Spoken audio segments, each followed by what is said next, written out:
He saved me from the streets, but loving him might be the most dangerous debt of all. In a city where secrets are deadly, every touch could cost more than I can pay. Watch our story unfold. Don't forget to subscribe, like, and comment if your heart's racing too. The city didn't sleep, it just changed masks. Neon lights bled across the wet pavement, reflecting broken dreams and cigarette smoke. In the narrow alleyways between glittering towers, the world smelled of exhaust, cheap liquor, and rain. Jean pulled his hoodie tighter, shivering as the December wind sliced through the fabric. His shoes squelched with every step, soaked, torn, unfit for the winter. He'd been walking for hours, maybe days. The city blurred together. Faces, noise, lights. He hadn't eaten since yesterday. He'd stopped counting time when the hunger became a dull ache instead of pain. He had nowhere left to go. He'd thought Shanghai would be different, a place to disappear, to start over. But people here didn't see you unless you had something to offer. And a 19-year-old runaway from Anhui province had nothing. No money, no ID, and nowhere to sleep. Rain drizzled again, soft at first, then harder. Jean ducked under a flickering streetlight near the Bund, where businessmen in suits still poured out of bars. He watched them with hollow eyes, laughing, toasting, drunk on lives he could never touch. He waited until one of them stumbled into an alley to take a call. The man's gold watch caught the light. Just enough. Just one grab. Jin's hands shook as he moved closer, pretending to check his phone. His heart thudded against his ribs. He reached for the wallet, fast, desperate, but the man turned, catching his wrist in a bruising grip. "You little?" The phone clattered to the ground. Jean tried to run, but the man shoved him hard against the wall. Pain shot up his spine.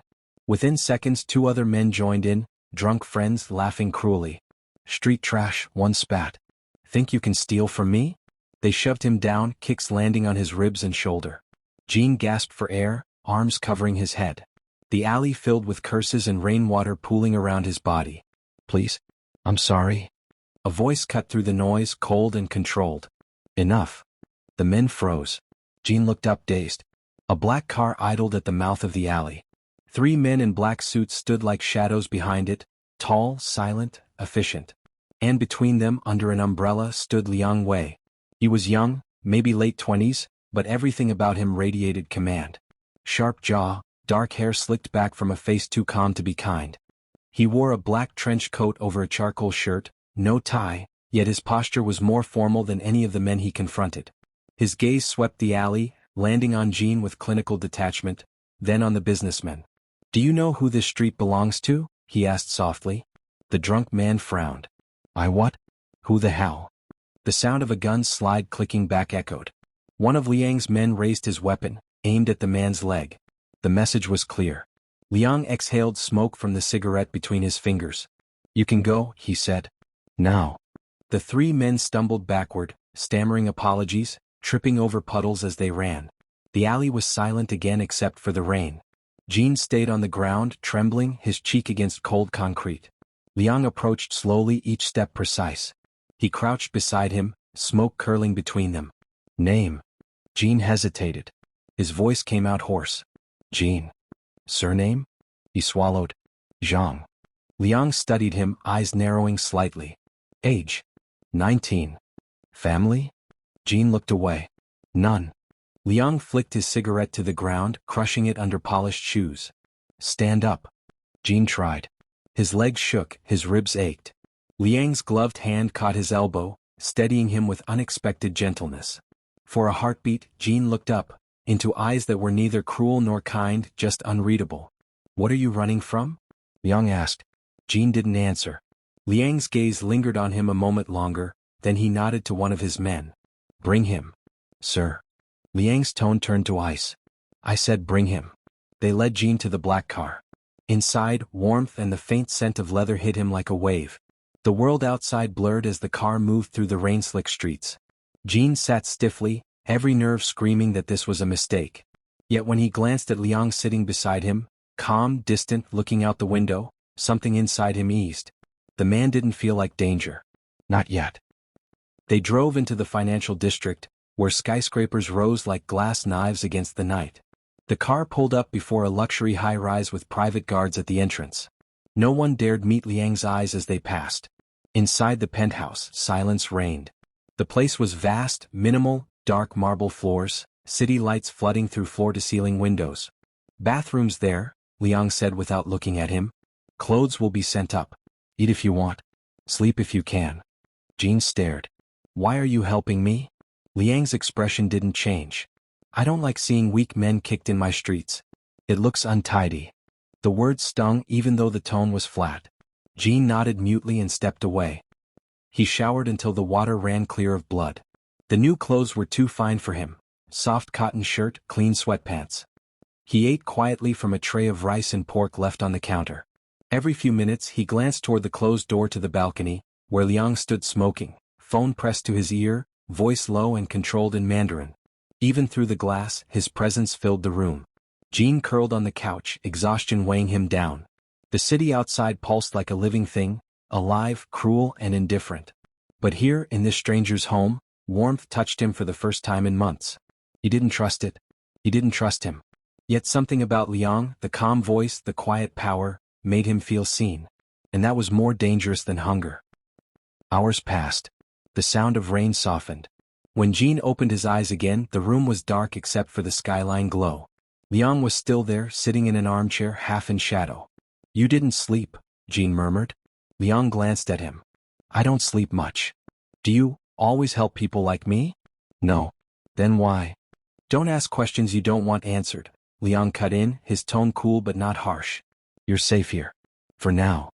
Jean swallowed the lump in his throat. He wanted to ask more, about the men in suits, about the way everyone had obeyed him without hesitation. But something in Liang's eyes warned him not to. The silence stretched.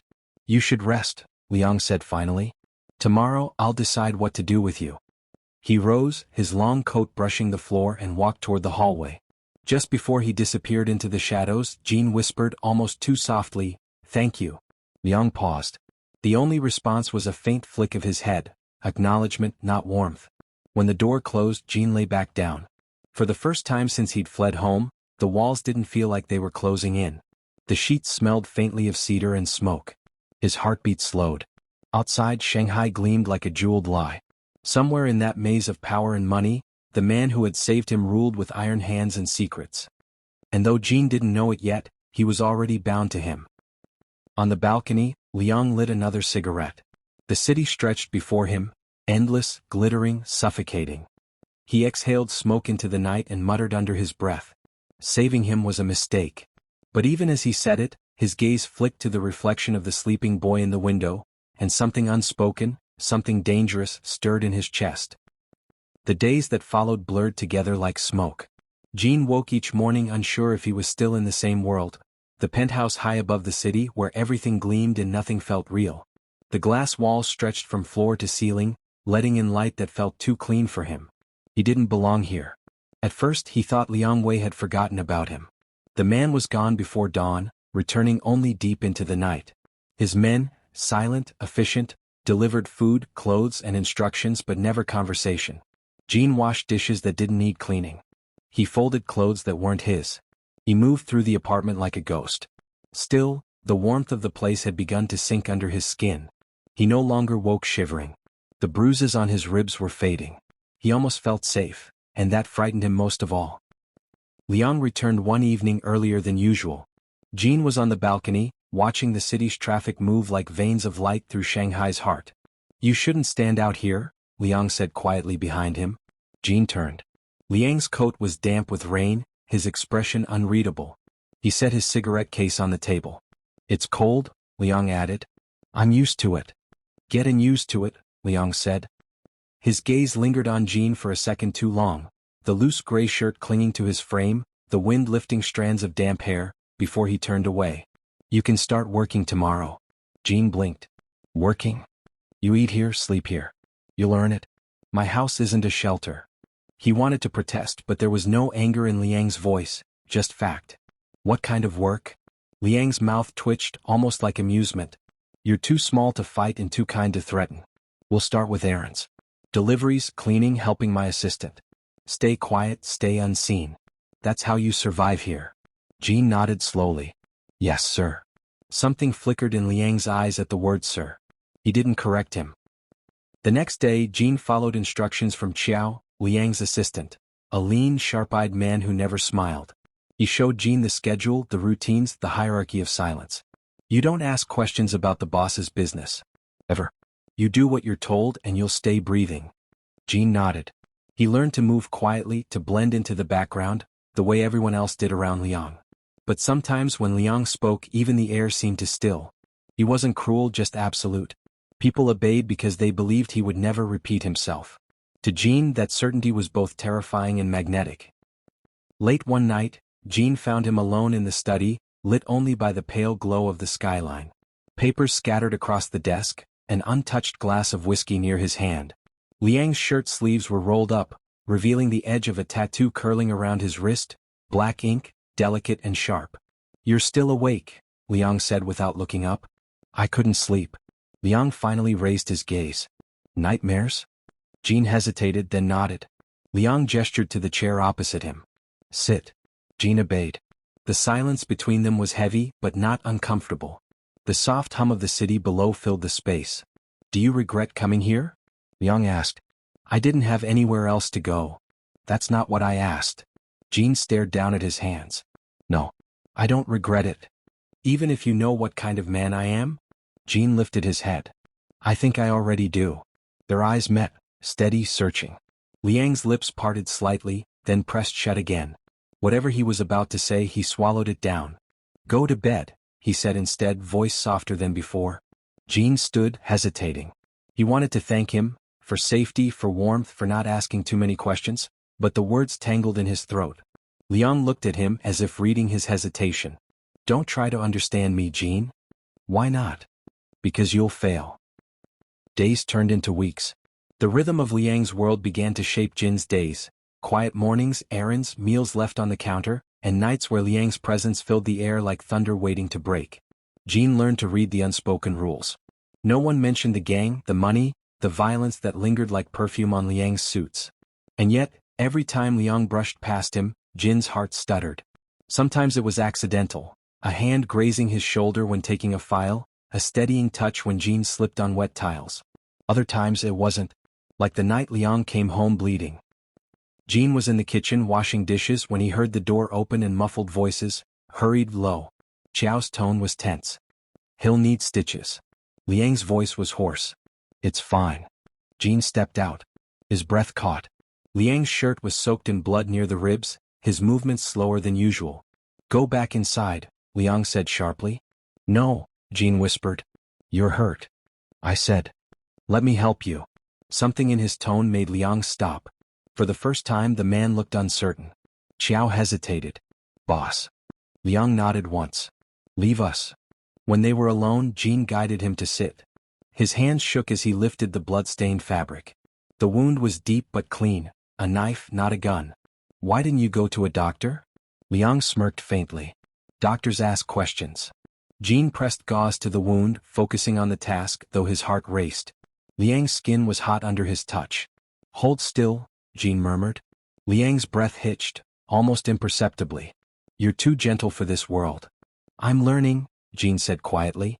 The tension between them thickened. Liang's eyes followed every motion of Jin's hands, every tremor in his fingers. When Jean tied the bandage, Liang caught his wrist, stopping him. Their gazes locked. The space between them felt electric, fragile, dangerous. You shouldn't touch me like that, Liang said softly. I know what you're doing. His grip tightened slightly. Don't mistake kindness for permission.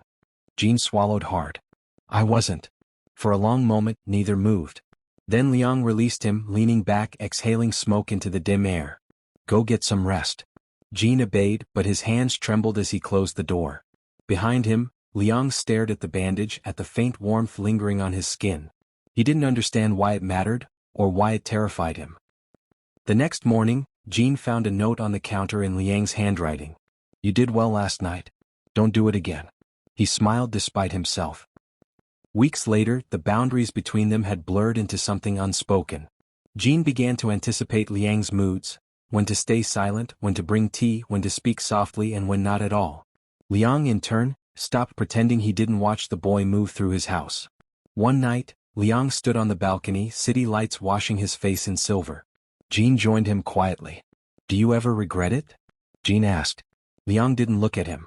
What? Whatever you do. Whatever you are. Liang was silent for a long moment. Regret is a luxury for people who still have something to lose. Don't you? At that Liang turned. His gaze softened just a little. Maybe I used to. The air between them pulsed, heavy and fragile. Jean felt the urge to reach out, to touch his hand, to say something that might break the distance. But before he could, Liang said quietly, "You should go inside." "Why?" "Because if you stay, I might forget who I am." Jin's heart twisted. He stepped back. Maybe that wouldn't be so bad. Liang's jaw tensed. "You don't understand this world, Jean. If people knew." "I don't care what they know," Jean said, voice trembling but firm. Liang turned away, hands gripping the railing. The muscles in his shoulders were tight, his composure cracking for the briefest instant. "You should," he said finally. "Because they'll care. And they'll use it." Jean wanted to argue, to tell him that for the first time in his life he felt seen, not as a mistake or a burden, but as someone who mattered. But the look in Liang's eyes silenced him. It wasn't anger. It was fear. Not for himself, for Jean. That night, Jean couldn't sleep. He lay awake, staring at the faint city light bleeding through the curtains. Somewhere down the hall, Liang was awake too, he always was. And though neither of them said it, both knew the same truth. What had started as mercy had become something else entirely. Something neither could afford to want. The nights in Shanghai were quieter now, not because the city had calmed, but because Jean had learned to move in the shadows, to step carefully around the edges of Liang Wei's world. Each day he became more familiar with the rhythms of the penthouse. The quiet click of Liang's shoes against the marble, the soft hum of the air conditioning, the precise way Liang's men moved through the halls. Jean knew when the boss returned, when he would pause by the window, and when his dark eyes would follow Jin's every motion. It was the attention that unnerved him, and the way it made his pulse quicken even when Liang wasn't speaking. A week after the incident with the knife, Liang allowed Jean to move freely around the mansion. There were no more hushed warnings, no sharp gestures to remind Jean of his place. And yet, an invisible line existed, one that Jean could feel in the tenseness of Liang's shoulders and the way his eyes lingered too long on Jin's hands. Jean found himself lingering near Liang whenever he could. In the kitchen, when Liang entered silently to pour a drink, their hands brushed over the glass. In the library, when Jean passed him a folder, their eyes met, and for a heartbeat the world stopped. Each touch, each glance carried a weight neither could name. It was late one night, the rain pounding against the balcony windows, that Jean realized how dangerously close they were. Liang had returned from a meeting with a rival. His suit damp, hair slicked from the rain, a faint bruise near his jaw. He moved through the penthouse with his usual calm authority, but there was something different tonight, an edge that made Jin's stomach twist. "Sit," Liang commanded softly, gesturing to the chair by the desk. Jean obeyed, and Liang poured himself a glass of whiskey.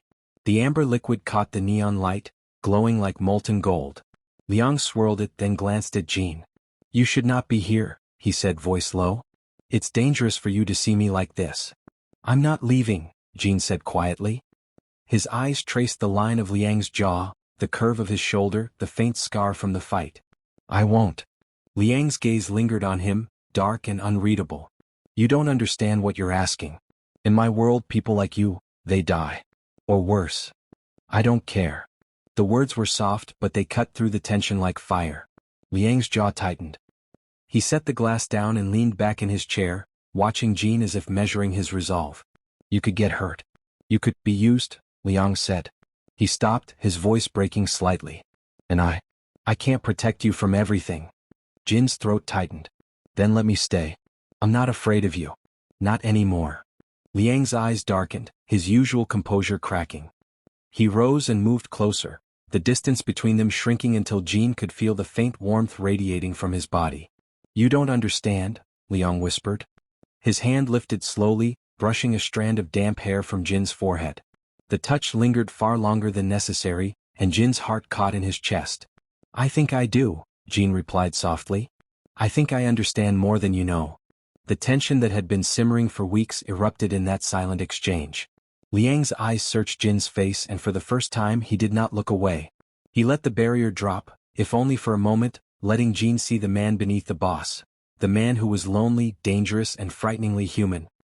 And then, without another word, Liang leaned in. The first kiss was hesitant, a testing of boundaries, a brush of lips, a sigh caught between fear and desire. Jean responded instinctively, hands reaching for the warmth that had eluded him for so long.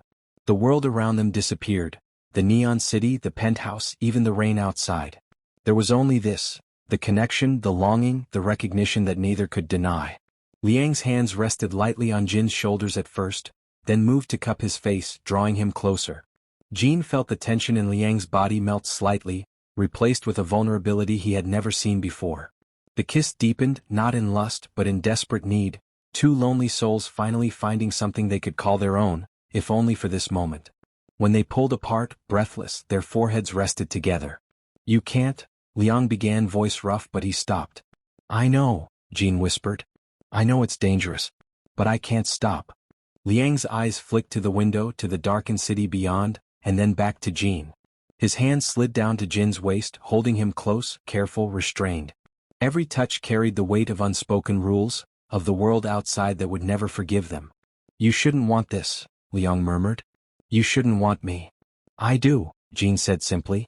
Liang swallowed, the name of the world he controlled clashing with the name of the feeling he could not deny. For a long while they simply held each other, suspended in the quiet storm of their desire.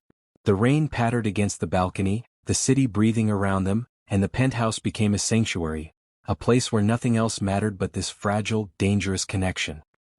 Days passed and nothing could be said aloud. The kiss had changed everything, yet the world outside remained unchanged. Liang resumed his duties with ruthless efficiency, and Jin continued his tasks quietly, blending into the shadows. But the air between them had shifted, heavier, charged, impossible to ignore. Every glance, every brush of hands, every fleeting moment of proximity carried new weight. At night, they would find themselves drawn together again, lingering too long in shared spaces, speaking in soft, hurried tones about nothing and everything. Liang never admitted it aloud, but Jin could feel the change in him. The boss who ruled with absolute authority now hesitated, paused, at the edges of Jin's presence. He watched him sleep sometimes from the doorway, silent, unreadable, and Jin's heart would skip each time he caught that look. And Jin, despite knowing the danger, could not stop wanting him. But the world outside never paused. Whispers began to stir among Liang's men, subtle, careful. Jin was noticed, the boy who had no right to be in the penthouse, who had never earned a place in this ruthless world. And the city's shadows were always watching, waiting for a weakness to exploit. Jin sensed it before Liang did, a tension that went beyond their shared glances, a quiet watchfulness in the penthouse, subtle changes in the guard's behavior. Yet he refused to leave. Because leaving meant surrendering this. The small moments of closeness, the brush of hands, the warmth of Liang's presence. And he would not let go. One night, after a particularly quiet dinner, Liang led Jin to the balcony. The rain had stopped, and the city's lights shimmered against the wet streets below. "I should not let this happen," Liang said softly. His hands found Jin's again, holding them carefully, almost painfully restrained. "Then don't," Jin whispered. "I don't care what you think I should do." Liang's gaze was intense, shadowed by regret and desire. "This could ruin you. And me. I don't care." The words hung in the night, like smoke curling in the air. And for a moment, Liang allowed himself to forget the rules, the enemies, the world that demanded he be untouchable. He let himself simply exist in the presence of the boy who had stolen something he did not know he still possessed. His heart. They leaned close, the city humming below them, and the moment stretched on, fragile and infinite. Jin's breath mingled with Liang's.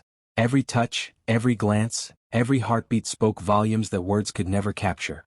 And then, quietly, deliberately, they let themselves fall into that closeness completely, the barrier between them shattering in a single, unspoken surrender. The rest of the night belonged to neither danger nor the outside world. It belonged to them, to the fragile warmth they had dared to claim. By morning they lay side by side, breathing quietly, the first threads of intimacy weaving a connection that neither could deny, and neither dared to name. Outside, Shanghai carried on, indifferent and unyielding. But inside the penthouse, in the sanctuary of soft shadows and city light, Jin and Liang had found something precious and perilous, each other.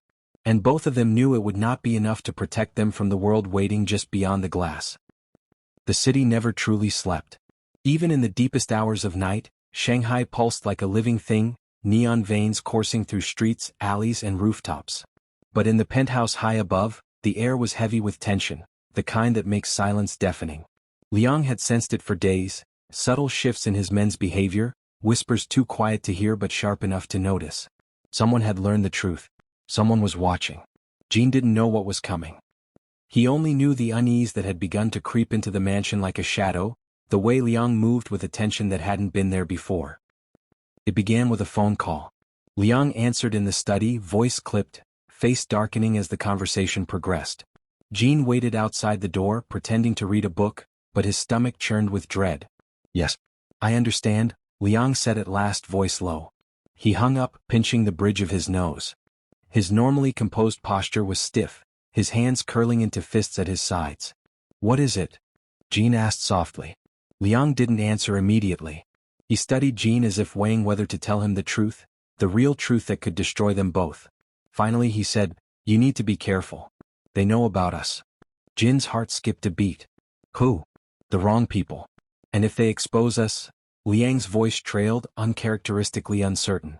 "Everything I've built, everything we've been, it will be gone." Jean wanted to protest, to say it didn't matter, that he didn't care about the risks. But the fear in Liang's eyes silenced him. That night, the penthouse was quiet except for the soft hum of the city below. Liang watched Jean sleep, hands resting on the edge of the bed as if afraid to let go. Jin's breathing was steady, innocent in a way that made Liang's chest ache. It was almost unbearable, wanting someone so much while knowing the world could tear them apart at any moment. The attack came without warning. Jean was in the kitchen when he heard shouting downstairs. The muffled voices, the sound of breaking glass, the heavy footsteps of intruders, it was chaos. Before he could react, hands grabbed him from behind, pulling him into darkness. He struggled, but it was no use. The intruders were strong, trained. A rough voice hissed in his ear, "Don't scream or he dies." Panic clawed at Jin's chest. He knew immediately they wanted him.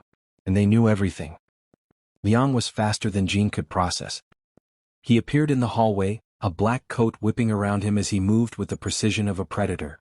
Guns flashed, men shouted, and chaos reigned. But Liang's movements were fluid, deadly, controlled.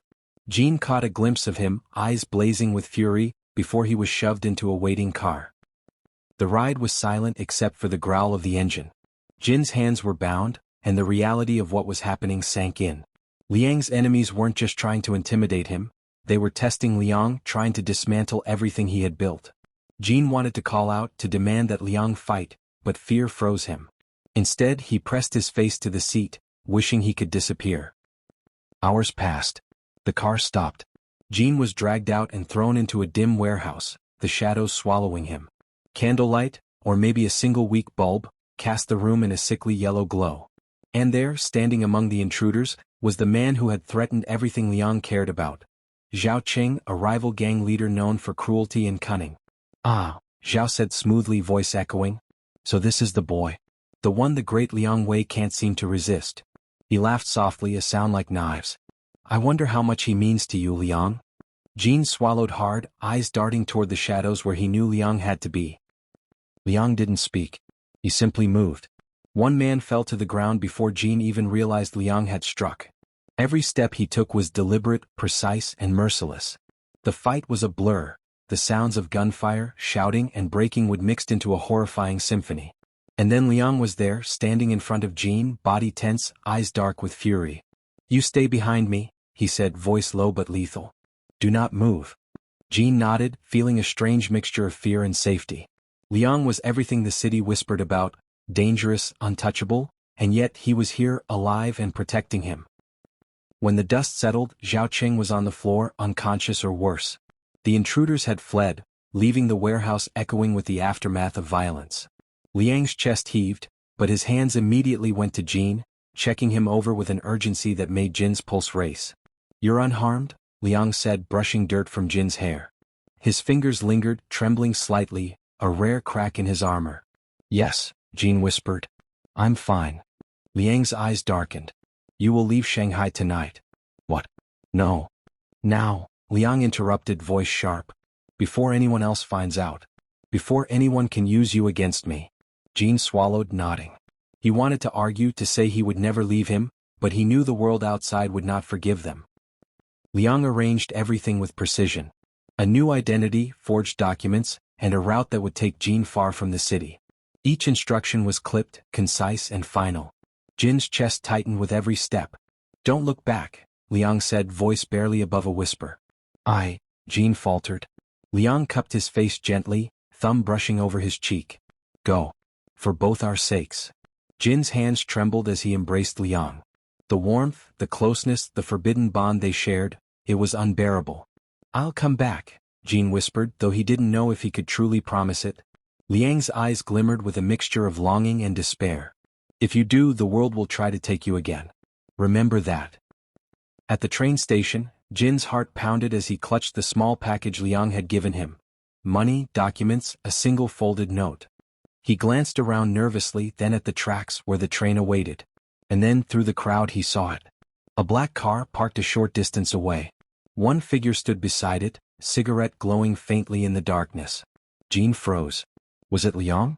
Or just a shadow, a trick of his mind? The train whistle blew. Jin's pulse raced. He clutched the package tighter and stepped onto the train, heart hammering in his chest. As the doors closed, the car did not move. The silhouette remained, still and watchful, a single flame flickering against the night.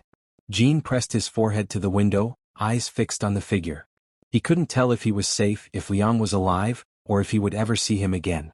And somewhere in the distance, the city hummed, indifferent, endless, and merciless.